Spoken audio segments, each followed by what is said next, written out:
এরপরে আমরা ক্যাপাসিটরের series combination and parallel combination নিয়ে ডিসকাস করব। তো সবথেকে প্রথমে আমরা সিরিজ কম্বিনেশন নিয়ে ডিসকাস করব।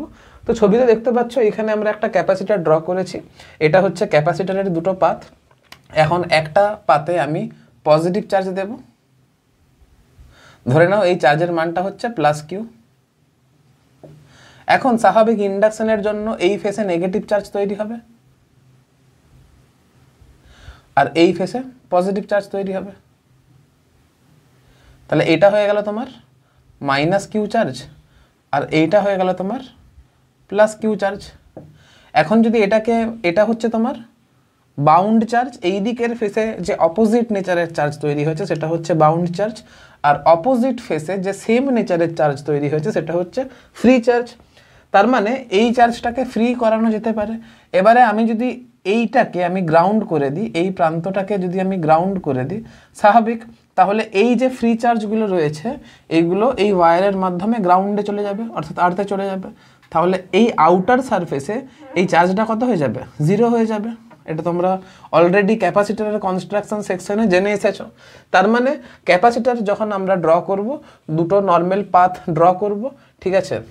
এখন এইখানে তোমাকে চার্জ দিতে হবে, আর একটা ফেসে ইন্ডাকশনের জন্য -Q চার্জ তৈরি হবে। আর যেহেতু আমি গ্রাউন্ড করে দিয়েছি তাহলে ফ্রি চার্জগুলো এই ওয়্যারের মাধ্যমে গ্রাউন্ডে চলে যাবে। এটা নর্মাল ক্যাপাসিটর। কিন্তু যদি আমি এই জায়গাটাতে আমি গ্রাউন্ড যদি না করে এই জায়গাতে যদি আমি আরেকটা মানে এই ক্যাপাসিটরের শেষ প্রান্তর সঙ্গে অন্য একটা ক্যাপাসিটরের ফার্স্ট প্রান্তকে যদি আমি যোগ করে দিই, অন্য একটা ক্যাপাসিটরের যদি ফার্স্ট প্রান্তকে যদি আমি যোগ করে দিই, অন্য একটা ক্যাপাসিটরের ফার্স্ট প্রান্তকে যদি যোগ করে দিই, তাহলে যে ফ্রি চার্জটা গ্রাউন্ডে গেছিলো, এখন যেহেতু আমি গ্রাউন্ডের সাথে কানেকশন করিনি, তাহলে ওই যে ফ্রি চার্জটা এখন গ্রাউন্ডে না গিয়ে ওই ফ্রি চার্জটা এখন এই সারফেসে চলে আসবে। আবার বলছি, গ্রাউন্ড করার জন্য যে ফ্রি চার্জটা ওয়্যারের সঙ্গে যুক্ত হয়ে গ্রাউন্ডে চলে গেছিলো, মানে এই পাথটা কি ছিল আগে, এই পাথটাকে গ্রাউন্ডের সাথে কানেক্ট করা ছিল, তাহলে ওয়্যারের মাধ্যমে ফ্রি চার্জটা গ্রাউন্ডে বা মাটিতে চলে গেছিল। এখন তো এই পাথকে আমি গ্রাউন্ডের সঙ্গে যোগ করিনি, এই পাতের বা এই ক্যাপাসিটরের শেষ প্রান্তের সঙ্গে আমি অন্য একটা ক্যাপাসিটরের প্রথম প্রান্তকে আমি যুক্ত করেছি। তাহলে ফ্রি চার্জটা এখন মাটিতে না গিয়ে ফ্রি চার্জটা এই ক্যাপাসিটরের এই পাতে চলে এসেছে। তাহলে স্বাভাবিক এই পাতে এখন +Q চার্জ তৈরি হবে, এই পাতা এখন +Q চার্জ তৈরি হবে, +Q চার্জ তৈরি হবে। এখন ইন্ডাকশনের দরুন এইখানে -Q চার্জ তৈরি হবে, এখানে -Q চার্জ তৈরি হবে। এখন যদি এই প্রান্তটাকে আমি গ্রাউন্ড করে দিই, এই প্রান্তটাকে আমি যদি গ্রাউন্ড করে দিই, তাহলে অপোজিট ফেসে যে অপোজিট নেচারের চার্জ তৈরি হয়েছিল, অপোজিট ফেসে যে সেম নেচারের চার্জ তৈরি হয়েছিল অর্থাৎ পজিটিভ চার্জটা এখন ওয়্যারের সঙ্গে মানে ওয়্যার দিয়ে স্বাভাবিক গ্রাউন্ডে চলে যাবে। তাহলে কি হলো ব্যাপারটা বুঝতে পারলে? আগে আমি ক্যাপাসিটরটাকে আমি গ্রাউন্ডের সাথে যোগ করেছিলাম, তাহলে ফ্রি চার্জটা ওয়্যার হয়ে গ্রাউন্ডে চলে গেছিলো। এখন আমি এই পাথটাকে গ্রাউন্ডের সঙ্গে যুক্ত না করে এই ক্যাপাসিটরের শেষ প্রান্তের সঙ্গে আরেকটা ক্যাপাসিটরের প্রথম প্রান্ত যুক্ত করলাম। প্রথম প্রান্ত যুক্ত করার ফলে কি হলো, এইখানে যে ফ্রি চার্জ ছিল, এখানে যে ফ্রি চার্জ ছিল, সেই ফ্রি চার্জটা ওয়্যার হয়ে সেকেন্ড ক্যাপাসিটরের প্রথম পাতে চলে এলো। তাহলে +Q চার্জ এখন এইখানে চলে এলো। তাহলে এই ফার্স্ট ক্যাপাসিটরের এই পাতে যে ফ্রি চার্জ ছিল, সেই ফ্রি চার্জ সেকেন্ড ক্যাপাসিটরের ফার্স্ট পাতে +Q চার্জ হয়ে চলে এলো। এখন এইখানে +Q চার্জ এইখানে +Q চার্জ চলে আসার জন্য ইন্ডাকশনের জন্য এইখানে -Q চার্জ তৈরি হলো, এইখানে +Q চার্জ তৈরি হলো। এখন এই +Q চার্জটা যেহেতু ফ্রি চার্জ, তাই জন্য এই +Q চার্জটা ওয়্যার হয়ে গ্রাউন্ডের সঙ্গে চলে গেল।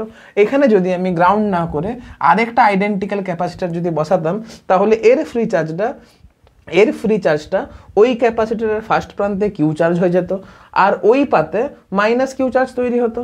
এবার যদি আমি গ্রাউন্ড করতাম, তাহলে ওই পাতের যে ফ্রি চার্জ সেটা ওয়্যার হয়ে গ্রাউন্ডে চলে যেত। তো আমি নর্মাল দুটো ক্যাপাসিটার দিয়ে দেখিয়েছি, আর ক্যাপাসিটার যোগ করিনি। তোমরা যদি চাও তাহলে নোট করার সময় একটা এক্সট্রা ক্যাপাসিটার যোগ করতেই পারো, কোনো অসুবিধা নেই। তো এই ধরনের কম্বিনেশনকে আমরা বলবো সিরিজ কম্বিনেশন।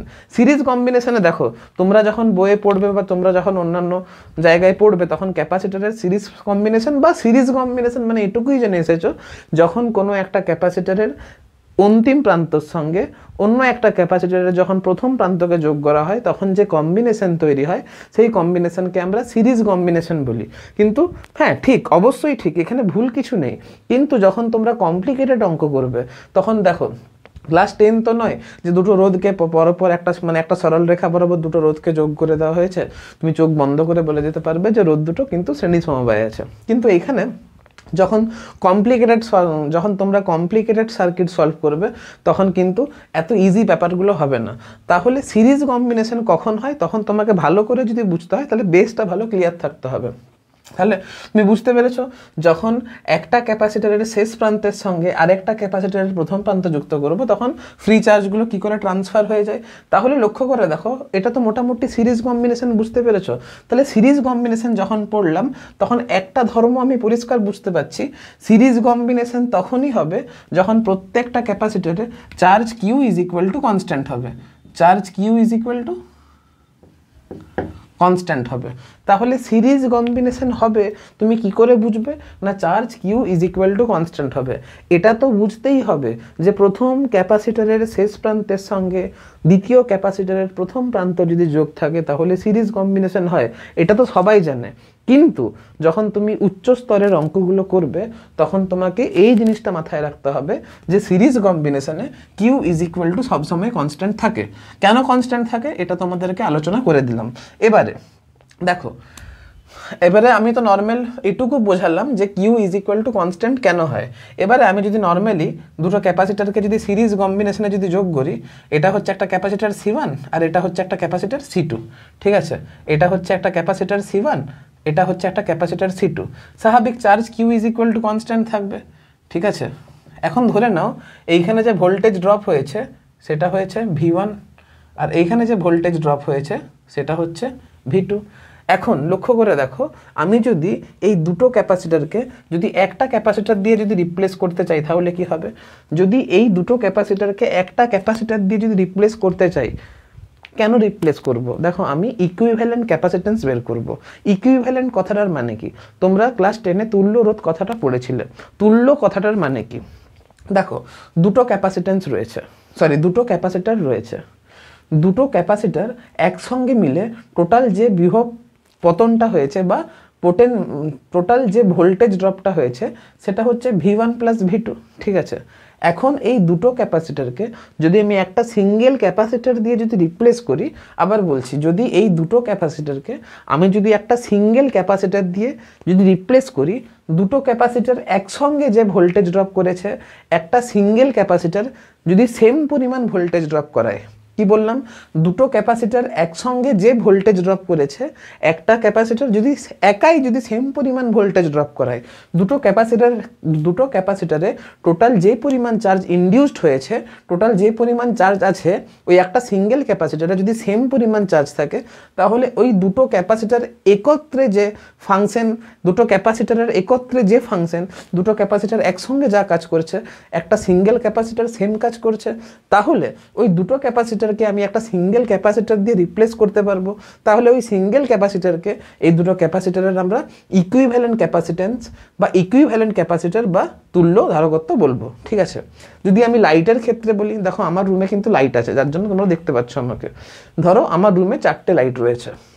যদি এই 4টে লাইট একসঙ্গে যে পরিমাণ ইলেকট্রিসিটি কনজিউম করছে, ব্যাপারটা ভালো করে বোঝো, এই 4টে লাইট টোটাল যে আলো দিচ্ছে আর টোটাল যে ইলেকট্রিসিটি কনজিউম করছে, ধরো এমন কোনো লাইট যদি মার্কেটে পাওয়া যায়, এই 4টে লাইট একসঙ্গে যে পরিমাণ ইলেকট্রিসিটি কনজিউম করে প্লাস একসঙ্গে যে পরিমাণ লাইট দেয়, যদি ওই একটা সিঙ্গেল লাইট যদি 4টে লাইটের সমান ইলেকট্রিসিটি কনজিউম করে, আর 4টে লাইটের যদি ইকুয়াল 4টে লাইট একসঙ্গে জ্বললে যে পরিমাণ আলো তৈরি হয়, ওই একটা লাইট একা জ্বললে যদি সেম পরিমাণ আলো দিতে পারে, তাহলে ওই একটা লাইটকে 4টা লাইটের আমি ইকুইভ্যালেন্ট লাইট বলবো। ঠিক আছে, তাহলে 4টে লাইট যদি একসঙ্গে যদি জ্বলে, তাহলে টোটাল যে পরিমাণ ইলেকট্রিসিটি কনজিউম হয়, একটা সিঙ্গেল লাইট যদি সেম পরিমাণ ইলেকট্রিসিটি যদি কনজিউম করে, 4টা লাইট যদি একসঙ্গে জ্বললে যে পরিমাণ লাইট তৈরি করতে পারে, একটা লাইট যদি সেম পরিমাণ লাইট তৈরি করতে পারে, তাহলে ওই সিঙ্গেল লাইটটাকে ওই 4টে লাইটের কিন্তু আমি ইকুইভ্যালেন্ট লাইট বলবো। ঠিক আছে, ঠিক সেরকম এই দুটো ক্যাপাসিটরের ইকুইভ্যালেন্ট ক্যাপাসিটেন্স কত হবে বা কাকে বলবো? এই দুটো ক্যাপাসিটার একসঙ্গে যে ভোল্টেজ ড্রপ করছে, যদি একটা ক্যাপাসিটার একসঙ্গে সেম পরিমাণ ভোল্টেজ ড্রপ করতে পারে, আর এই দুটো ক্যাপাসিটারে যে চার্জ ইনডিউস হয়েছে, ওই একটা সিঙ্গেল ক্যাপাসিটারে যদি সেম পরিমাণ চার্জ ইনডিউস হয়, তাহলে ওই সিঙ্গেল ক্যাপাসিটারকে এই দুটো ক্যাপাসিটারের কিন্তু ইকুইভ্যালেন্ট ক্যাপাসিটেন্স বলবো। ঠিক আছে, তাহলে এইখানে টোটাল যে ভোল্টেজ ড্রপ হয়েছে সেটা হচ্ছে V1 প্লাস V2। যদি আমাকে ইকুইভ্যালেন্ট ক্যাপাসিটেন্স যদি বের করতে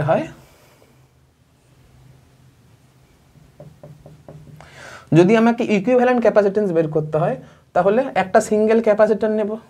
ঠিক আছে,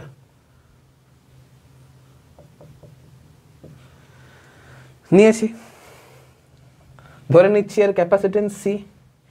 এই দুটো ক্যাপাসিটার একসঙ্গে টোটাল যে ভোল্টেজ ড্রপ করেছে, এই ক্যাপাসিটার একা সেই ভোল্টেজ ড্রপ করবে।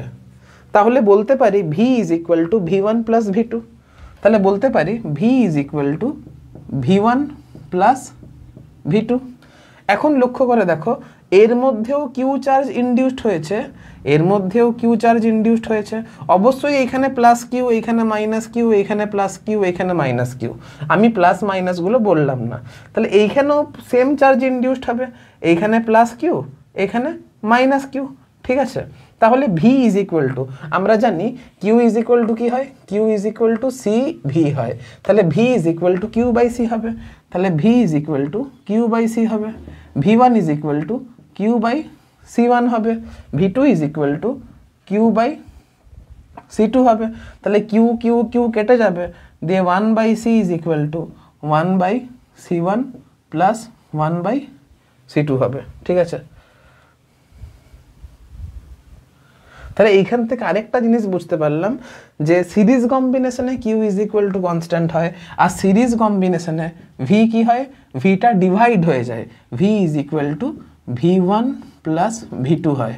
আমি তো দুটো ক্যাপাসিটরের ক্ষেত্রে ক্যালকুলেশন করলাম, যদি এরকম 3 4 5 6 থাকে, তাহলে V is equal to V1 plus V2 plus V3 plus V4 plus V5 হবে।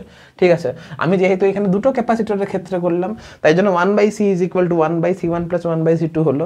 যদি তুমি 3টে 4টের ক্ষেত্রে করো, তাহলে 1 by C is equal to 1 by C1 plus 1 by C2 plus 1 by C3 plus 1 by C4 হতে থাকবে। ঠিক আছে, এবারে এখান থেকে আরেকটা প্রশ্ন আসে,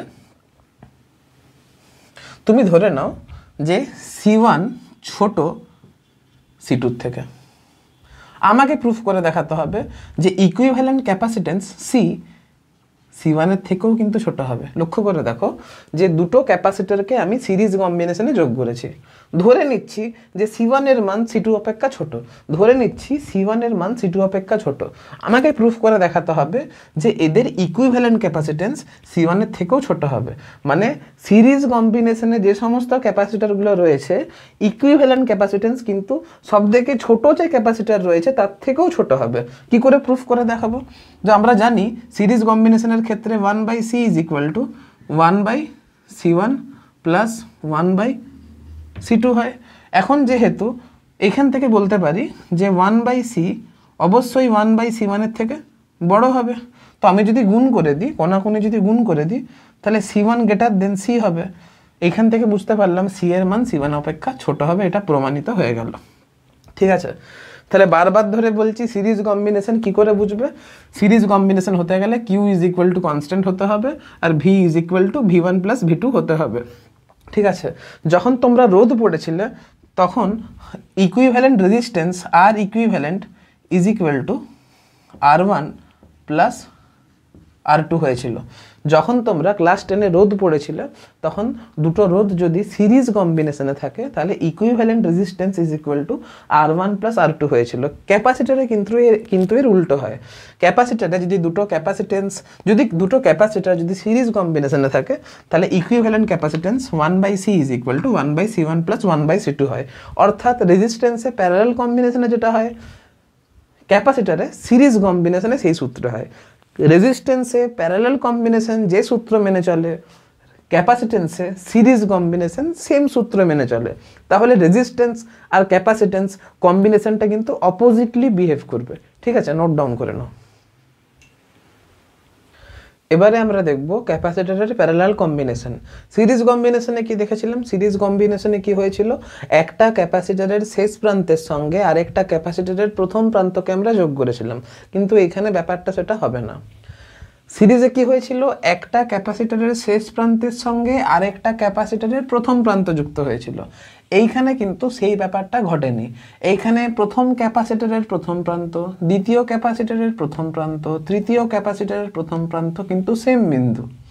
এখানে প্রথম ক্যাপাসিটরের শেষ প্রান্ত, দ্বিতীয় ক্যাপাসিটরের শেষ প্রান্ত, তৃতীয় ক্যাপাসিটরের শেষ প্রান্ত কিন্তু সেম বিন্দু।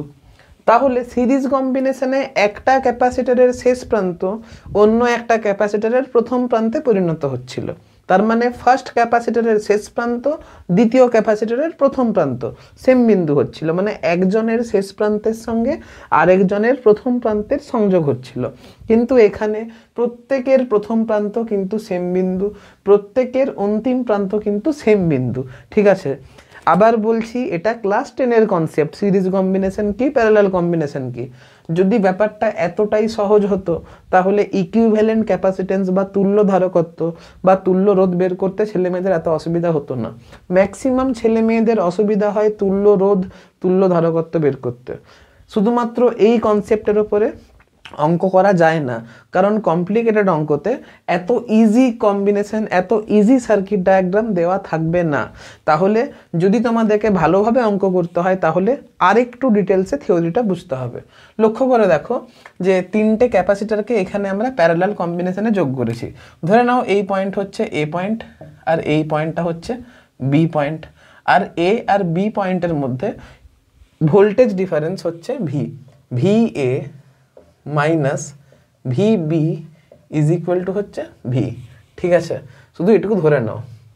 এবারে এই তিনটে ক্যাপাসিটরের ইকুইভ্যালেন্ট ক্যাপাসিটেন্স হচ্ছে এটা, তাহলে এই প্রান্তটাকেও এ বিন্দু হতে হবে আর এই প্রান্তকেও আমার বি বিন্দু হতে হবে। ইকুইভ্যালেন্ট ক্যাপাসিটেন্স কি এটা আমরা এখনই ডিসকাশন করলাম, আর ডিসকাশন আমি করছি না। তাহলে লক্ষ্য করে দেখো প্রত্যেকটা ক্যাপাসিটরের প্রথম প্রান্ত হচ্ছে এ বিন্দু আর প্রত্যেকটা ক্যাপাসিটরের শেষ প্রান্ত হচ্ছে বি বিন্দু। তার মানে ধরে নিচ্ছি এই ক্যাপাসিটরের ক্যাপাসিটেন্স হচ্ছে C1, এই ক্যাপাসিটরের ক্যাপাসিটেন্স হচ্ছে C2, এই ক্যাপাসিটরের ক্যাপাসিটেন্স হচ্ছে C3, আর প্রত্যেকটা ক্যাপাসিটরের প্রথম প্রান্ত এ বিন্দু আর অন্তিম প্রান্ত হচ্ছে বি বিন্দু। তার মানে প্রত্যেকটা ক্যাপাসিটরের মধ্যে বিভব পার্থক্য হচ্ছে VA মাইনাস VB, অর্থাৎ সেটা হচ্ছে ভি। তার মানে প্রত্যেকটা ক্যাপাসিটরের বিভব পার্থক্য হচ্ছে ভি, প্রত্যেকটা ক্যাপাসিটরের বিভব পার্থক্য হচ্ছে ভি, প্রত্যেকটা ক্যাপাসিটরের অ্যাক্রসে বিভব পার্থক্য হচ্ছে ভি। তার মানে এখান থেকে বুঝতে পারলাম যে প্যারালাল কম্বিনেশনে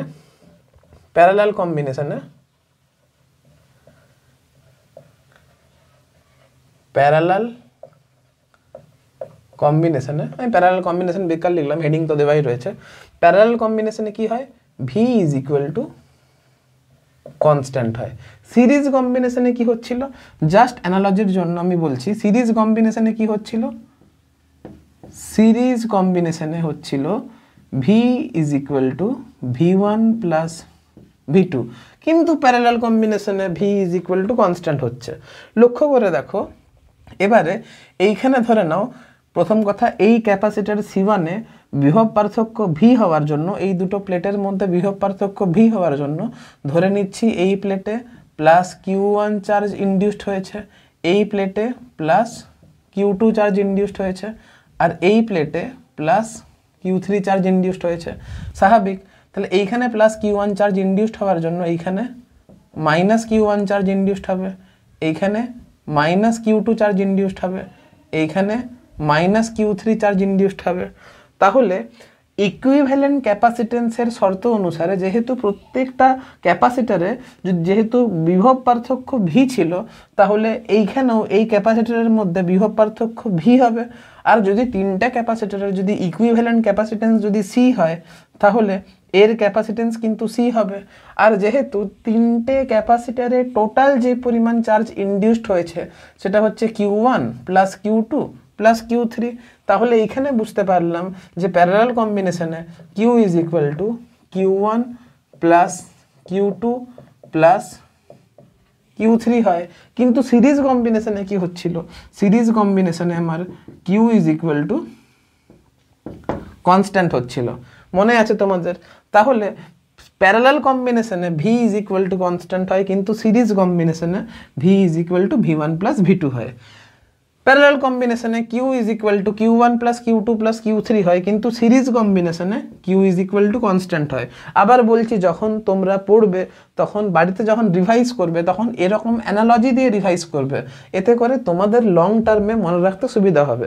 ঠিক আছে, এখন যদি আমি এখন সূত্র লাগাই Q is equal to Q one plus Q two plus কিউ3, আর আমরা জানি যে Q is equal to CV হয়, আমরা জানি যেহেতু Q is equal to CV, তাহলে কিউয়ের জায়গায় লিখতে পারি CV is equal to C1V plus C2V plus C3V। তাহলে ভি ভি ভি কেটে যাবে, তাহলে C is equal to C1 plus C2 plus C3 হবে। তাহলে এইখান থেকে বুঝতে পারলাম প্যারালাল কম্বিনেশনে ইকুইভ্যালেন্ট ক্যাপাসিটেন্স অবশ্যই বেড়ে যাবে, প্যারালাল কম্বিনেশনে ইকুইভ্যালেন্ট ক্যাপাসিটেন্স বেড়ে যাবে। আমরা দেখেছিলাম যে সিরিজ কম্বিনেশনে যখন ক্যাপাসিটরকে সিরিজে কানেক্ট করা হয় তখন ইকুইভ্যালেন্ট ক্যাপাসিটেন্সের মান কমে যায়, ছোট হয়ে যায়। আবার যখন তুমি ক্যাপাসিটরকে প্যারালাল কম্বিনেশনে যখন লাগাবে তখন ইকুইভ্যালেন্ট ক্যাপাসিটেন্স কিন্তু বেড়ে যাবে। এই জিনিসটা কিন্তু তোমাকে খেয়াল রাখতে হবে। দেখো, এত ডিটেলসে থিওরি বলার কারণটা হচ্ছে, এটা তো তোমরা জানো, এটা সহজ জিনিস, কিন্তু ম্যাক্সিমাম ছেলেমেয়েরা এই জায়গাতে ভুল করে বলে আমার বলতে হলো। এখন ব্যাপার হচ্ছে, যখন তুমি কমপ্লিকেটেড অঙ্ক করবে তখন এই থিওরিগুলো কিন্তু দারুণ হেল্প করবে। এখন দুঃখের বিষয় হচ্ছে আমি এই ভিডিওতে সিরিজ কম্বিনেশন আর প্যারালাল কম্বিনেশনের একটাও অঙ্ক করাবো না। কেন করাবো না? চিন্তা করার কোনো দরকার নেই। এক্স্যাক্টলি সেম অঙ্ক আমরা যখন এর পরের সেকশনে যখন চলতড়িৎ পড়বো, যখন আমরা কারেন্ট ইলেকট্রিসিটি নিয়ে ডিসকাস করব, তখন আমরা রেজিস্ট্যান্সের সিরিজ কম্বিনেশন পড়বো, রেজিস্ট্যান্সের প্যারালাল কম্বিনেশন করব। ওইখানেও একটা ছোট্ট ভিডিও বানাবো যেখানে শুধুমাত্র সিরিজ কম্বিনেশন অফ রেজিস্ট্যান্স থাকবে আর সিরিজ কম্বিনেশন অফ মানে যেহেতু এখানে সিরিজ কম্বিনেশন অফ ক্যাপাসিটেন্স পড়লাম, সেখানেও আমি সিরিজ কম্বিনেশন অফ রেজিস্ট্যান্স আর প্যারালাল কম্বিনেশন অফ রেজিস্ট্যান্স পড়িয়ে দেবো। ওখানেও আমি কিন্তু রেজিস্ট্যান্সের সার্কিটের কোনো অঙ্ক করাবো না। তারপরে আমি একটা আলাদা করে লেকচার সিরিজ বের করব যেখানে শুধুমাত্র সার্কিট প্রবলেম থাকবে। সেখানে আমরা আলাদা করে সিরিজ কম্বিনেশন, প্যারালাল কম্বিনেশন, রেজিস্ট্যান্সের জন্য অঙ্ক করব, আর আলাদা করে সিরিজ কম্বিনেশন, প্যারালাল কম্বিনেশন, ক্যাপাসিটেন্সের জন্য অঙ্ক করব। একটা নর্মাল সার্কিট একবার ক্যাপাসিটার দিয়ে করাবো, একবার রেজিস্ট্যান্স দিয়ে করাবো। কারণ যেহেতু ওইখানেও সিরিজ কম্বিনেশনের কনসেপ্ট যা, এখানেও সিরিজ কম্বিনেশনের কনসেপ্টটা, দেখো কম্বিনেশন তো আলাদা হবে না, সূত্রগুলো আলাদাভাবে ইউজ হবে, কিন্তু কম্বিনেশন তো কোনোদিনও পরিবর্তন হবে না। তো তাই জন্য আমি কোনো রকমের কোনো অঙ্ক করাবো না, ঠিক আছে? তো এটা কিন্তু খেয়াল রাখবে, অসুবিধা নেই। যাবতীয় যতগুলো অঙ্ক পসিবল, যত রকমের টাইপ হয়, প্রত্যেকটা টাইপের অঙ্ক, প্রত্যেকটা টাইপের সার্কিট নিয়ে ডিসকাশন করব। কিন্তু যদি রেজিস্ট্যান্স আর ক্যাপাসিটেন্সকে একসঙ্গে পড়ি তাহলে তোমাদের বুঝতেও সুবিধা হবে, অ্যানালজি দিয়ে অঙ্ক করতেও সুবিধা হবে। তাই জন্য এই সিরিজে আমি অঙ্ক করাচ্ছি না। যদি কোনো অঙ্ক তোমরা নিজেরা করতে চাও করতে পারো, বেশি দিন নেই, 1 মাসের মধ্যেই আমি নতুন করে একদম তার আলাদা লেকচার সিরিজ বের করব, কোনো চিন্তার কোনো কারণ নেই, ঠিক আছে? এবারে এটা তো করলে, এটা নোট ডাউন করো, দিয়ে এবার নেক্সট একটা জিনিস বলছি। অঙ্কটা বলেছে যে দুটো ক্যাপাসিটার রয়েছে যাদের ক্যাপাসিট্যান্স C1 C2, এদেরকে সিরিজ কম্বিনেশনে কানেক্ট করা রয়েছে। এখন এদের সিরিজ কম্বিনেশনকে একটা ব্যাটারি দিয়ে কানেক্ট করা হয়েছে যার ভোল্টেজটা হচ্ছে V। তোমাকে দেখাতে হবে যে C1 ক্যাপাসিটারের অ্যাক্রসে আর C2 ক্যাপাসিটারের অ্যাক্রসে কতটা পরিমাণ ভোল্টেজ ড্রপ হয়েছে। তোমাকে V1 V2 এর ভ্যালু বের করতে হবে C1 C2 আর V এর ফর্মে।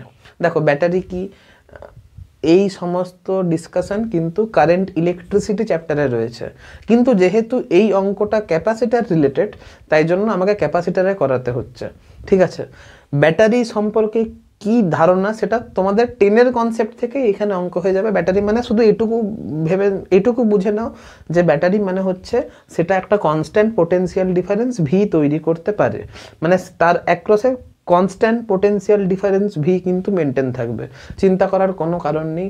ব্যাটারি কি, কীভাবে ব্যাটারি কাজ করে এই সম্পর্কে বিস্তারিত আলোচনা আমরা কারেন্ট ইলেকট্রিসিটি চ্যাপ্টারে পড়বো, কিন্তু যেহেতু এটা ক্যাপাসিটারের প্রবলেম তাই জন্য ক্যাপাসিটারে আমাকে করাতে হচ্ছে। আমি বললাম শুধুমাত্র সার্কিট থিওরি, সিরিজ কম্বিনেশন কোনটা, প্যারালাল কম্বিনেশন কোনটা, এবং সেইটা নিয়ে যে ইকুইভ্যালেন্ট ক্যাপাসিট্যান্স সেটা কিন্তু আলাদা লেকচার সিরিজে করব। কিন্তু যেহেতু এই যে অঙ্কটা এটা series combination parallel combination related, এটা ইকুইভ্যালেন্ট ক্যাপাসিট্যান্সের নয়, তাই জন্য এই অঙ্কটা আমি করিয়ে দিচ্ছি।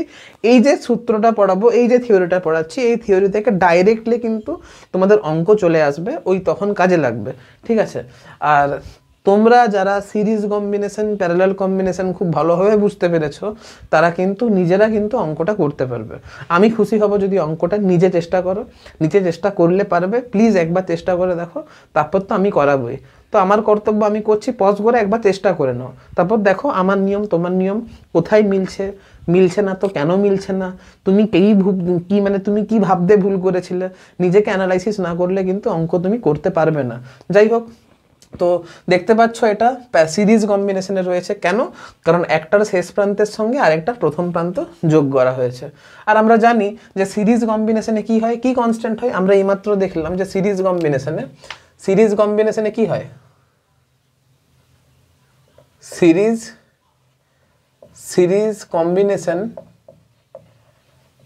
সিরিজ কম্বিনেশনে Q is equal to constant হয়। আর আমরা জানি কিউ ইজ ইকুয়াল টু কি হয়, সিভি হয়। তাহলে CV is equal to constant হবে। তাহলে এইটুকু বুঝতে পারলাম ভি এর সঙ্গে সি এর কি সম্পর্ক, ভি এর সঙ্গে সি এর হচ্ছে ব্যস্তানুপাতিক সম্পর্ক। তাহলে এইখান থেকে বলতে পারি যে V1/V2 ইজ ইকুয়াল টু কত হবে, C2/C1। তাহলে V1/V1 plus V2 is equal two কি হবে, C2/C1 প্লাস C2। আর তোমরা জানো যে V1 plus V2 is equal to total voltage V। তাহলে V1 ইজ ইকুয়াল টু দাঁড়াচ্ছে C2 divided by C1 plus C2 into total voltage V হবে। তাহলে similarly আমরা এটাও বলতে পারবো যে V2 is equal two C1/C1 plus C2 into total voltage V হবে। তো এই তো হচ্ছে অঙ্ক, সাধারণ অঙ্ক। আমি সিম্পল রেশিও প্রপোর্শনের কনসেপ্ট লাগিয়ে অঙ্কটা করলাম। এই অঙ্কটাই যদি রেজিস্ট্যান্সের ক্ষেত্রে হতো তাহলে তোমরা এইভাবেই কিন্তু রেশিও প্রপোর্শন দিয়ে করতে পারবে। কিন্তু তোমরা কি করো, ওই সিরিজ কম্বিনেশনে কি হয়, এই যে একটার শেষ প্রান্ত অন্যের প্রথম প্রান্ত এইটুকু মুখস্থ করে নাও, দিয়ে অঙ্কটা তোমাদের স্বাভাবিক হয় না। তো তাই জন্য এই যে বললাম না, সিরিজ কম্বিনেশনে এই যে কি কনস্ট্যান্ট হয় এটা তোমাকে খেয়াল রাখতে হবে। V is equal to V1 plus V2 হয়, এটা তোমাকে খেয়াল রাখতে হবে।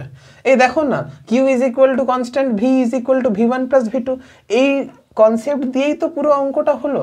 ঠিক আছে, তো ওই জন্য আমি বারবার ধরে এটাকে ডিটেলসে আলোচনা করেছিলাম। যাই হোক, এখন বুঝতে পেরে গেছো, নোট ডাউন করে নাও। নেক্সট যে অঙ্ক রয়েছে সেটা কিন্তু প্যারালাল কম্বিনেশন নিয়ে। তো ছবিতে দেখতে পাচ্ছ দুটো ক্যাপাসিটার রয়েছে যারা কিন্তু প্যারালাল কম্বিনেশনে কানেক্ট রয়েছে, আর এই প্যারালাল কম্বিনেশনকে একটা ব্যাটারি দিয়ে কানেক্ট করা রয়েছে যার ভোল্টেজটা হচ্ছে V। তোমাকে বলতে হবে যে প্রত্যেকটা ক্যাপাসিটারে কতটা পরিমাণ চার্জ ইনডিউসড হয়েছে, অর্থাৎ C1 ক্যাপাসিটারে যে চার্জ Q1 ইনডিউসড হবে আর C2 ক্যাপাসিটারে যে চার্জ Q2 ইনডিউসড হবে, Q1 Q2 এর মান বের করতে হবে C1 C2 আর V এর আকারে বা Q এর আকারে। যাই হোক, তো কি করে অঙ্কটা করবে, তো তোমরা জানো আবার সেম জিনিস, চাইলে নিজেরাই করতে পারবে। ঠিক আছে, চেষ্টা করে দেখো। আমার কর্তব্য আমি করছি, তারপর দেখবে যে আমার সাথে মিলছে কি মিলছে না। যদি মিলছে তাহলে খুব ভালো জিনিস, যদি মিলছে না তাহলে কেন মিলছে না, কি ভাবতে ভুল করেছিলে। তো আমরা জানি যে প্যারালাল কম্বিনেশনে আমরা জানি যে প্যারালাল কম্বিনেশনে V is equal to constant হয়, আর V যদি কনস্ট্যান্ট হয় তাহলে Q by C is equal to constant. তাহলে Q এর সঙ্গে C এর সমানুপাতিক সম্পর্ক, আর V is equal to constant হয় আর Q is equal to Q1 plus Q2 হয়। এখন এইখানে বলতে পারি যে Q1 by Q2 is equal to C1 by C2। এখন Q1 by Q1 plus Q2 is equal to C1 by C1 plus C2। তাহলে Q1 ইজ ইকুয়াল টু দাঁড়াবে C1 by C1 plus C2 into total charge Q। Similarly Q2 is equal to হবে C2 by C1 plus C2 into Q। যখন আমরা spherical কন্ডাক্টরের ক্ষেত্রে redistribution of charge পড়েছিলাম, সেখানে বলেছিলাম যে common voltage is equal to total charge by total capacitance হয়, মনে পড়ছে? কিউ টোটাল মানে Q1 প্লাস Q2 আর C টোটাল মানে হচ্ছে C1 প্লাস C2 হয়। Q1 Q2কে আমরা C1 V1 plus C2 V2 by C1 plus C2 আকারে করেছিলাম, আর Q1 is equal to Q1 dash is equal to C1 V করেছিলাম, মনে করে দেখো C1 ইন্টু V করেছিলাম, সেখানে C1 by C1 plus C2, এটাকে তো আমি টোটাল চার্জ Q টোটাল বলতে পারি ইন্টু Q টোটাল, মনে পড়ছে? করেছিলাম। Similarly Q2 dash is equal to C2 V, এইখানে হয়েছিল C2 by C1 plus C2 into total charge Q total. দেখো না, সেম প্রসেসে হলো। তো এই হচ্ছে অঙ্ক, মনে পড়ছে? তখন আমরা করেছিলাম, অবশ্যই এটা করিয়েছিলাম। যারা ভালো করে পড়েছো, যাদের ভালো করে থিওরি মনে আছে, তাদের নিশ্চয়ই এটা মনে থাকবে। তাহলে ডিটেলসে পড়লে থিওরির অ্যানালজিগুলো বুঝতে পারছো। সেইখানে যা রেজাল্ট ছিল এইখানেও সেম রেজাল্ট হবে। সেখানে দুটো কন্ডাক্টিং স্ফিয়ার ছিল, আমরা কানেক্টিং ওয়্যার দিয়ে দুটো কন্ডাক্টিং স্ফিয়ারকে যোগ করেছিলাম। আর তোমরা জানো যখন কোনো কানেক্টিং ওয়্যার দিয়ে দুটো কন্ডাক্টিং স্ফিয়ারকে যোগ করব, তখন উচ্চ বিভব থেকে নিম্ন বিভবের দিকে আধানের ফ্লো হবে। আর আধানের ফ্লো কতক্ষণ পর্যন্ত হবে? যতক্ষণ না তাদের ভোল্টেজ সেম না হয়ে যায়, যাতে করে তাদের বিভব সেম না হয়ে যায়। আর যদি বিভব V is equal to constant হয়, তাহলে সেই কম্বিনেশনটা তো প্যারালাল কম্বিনেশন হয়। যদি V is equal to constant হয়, তাহলে সেই কম্বিনেশনটা প্যারালাল কম্বিনেশন হয়। তাহলে প্যারালাল কম্বিনেশনে আমার এই সূত্রটা আমি এখন এইমাত্র বের করলাম, আর সেটা প্যারালাল কম্বিনেশন ছিল, সেটা কিন্তু আমি মুখে বলিনি। তখন যারা গেস করতে পেরেছিলে তারা নিশ্চয়ই এখন রেজাল্টটাকে বুঝতে পারছো। আর যারা গেস করতে পারোনি তাদেরকে এখন বলছি যে ওয়্যার দিয়ে যুক্ত করলে কি হবে? প্যারালাল কম্বিনেশন হবে। মানে ওয়্যার দিয়ে যুক্ত করলে ভোল্টেজ যতক্ষণ না সেম হচ্ছে ততক্ষণ পর্যন্ত চার্জ ফ্লো করবে। আর ভোল্টেজ যদি সেম হয়ে যায়, পোটেনশিয়াল যদি সেম হয়ে যায়, তাহলে প্যারালাল কম্বিনেশনের সূত্র মেনে চলবে। আর আমি এখানে প্যারালাল কম্বিনেশনের সূত্র লাগিয়ে এই রেজাল্ট পেলাম, আর সেটা দেখলাম পূর্ববর্তী রেজাল্টের সঙ্গে সেটা ম্যাচ করছে, তাহলে বুঝতে পারলাম সেটা প্যারালাল কম্বিনেশন হয়েছিল। যাই হোক, তো এরকম ডিটেলসে থিওরিগুলো কিন্তু বুঝতে হবে। আবার বলছি, চিন্তা করার কোনো প্রয়োজন নেই। ইকুইভ্যালেন্ট ক্যাপাসিটেন্সের জন্য আলাদা লেকচার সিরিজ বের করব, সেখানে ইকুইভ্যালেন্ট ক্যাপাসিটেন্স বের করতে কীভাবে হয় আর ইকুইভ্যালেন্ট রেজিস্ট্যান্স বের করতে কীভাবে হয় সেটা আলাদা লেকচার সিরিজ বের করব। যত রকম টাইপের অঙ্ক করানো পসিবল তত রকমের টাইপ করাবো। আশা করব ওর থেকে বাইরে অঙ্ক আসবে না, ঠিক আছে? আপাতত এখন এতটাই থাক। যদি কোনো অঙ্ক করার ইচ্ছা থাকে নিজেরা করতে পারো। 1 মাসের মধ্যেই আমি কিন্তু ওই প্লেলিস্ট বের করব, ঠিক আছে? আজকের মতো বাই।